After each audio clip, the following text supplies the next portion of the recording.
ईद से पहले पेट्रोल की कीमत में बड़ा इजाफा। पेट्रोल की कीमत में 9 रुपये 66 पैसे फी लीटर इजाफा। नई कीमत 289 रुपये 41 पैसे फी लीटर हो गई। डीजल की कीमत में 3 रुपये 32 पैसे फी लीटर कमी का ऐलान। नई कीमत 282 रुपये 24 पैसे फी लीटर मुकर्रर।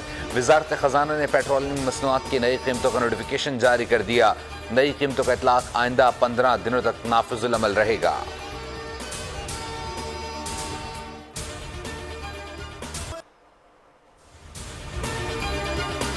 और कौमी असम्बली का इजलास आज शाम 4 बजे होगा। इजलास का 7 निकाती एजेंडा जारी कर दिया गया।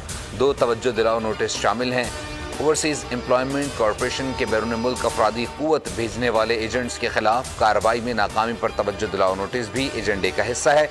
पाकिस्तान में स्टील की दरामद की स्मगलिंग अंडर इनवाइसिंग से मुताल्लिक तवज्जो दिलाओ नोटिस भी एजेंडे में शामिल है।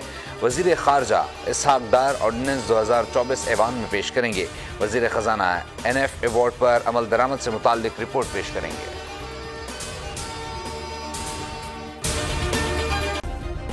सब्सक्राइब करें और बेल दबाएं ताकि कोई खबर रह न जाए।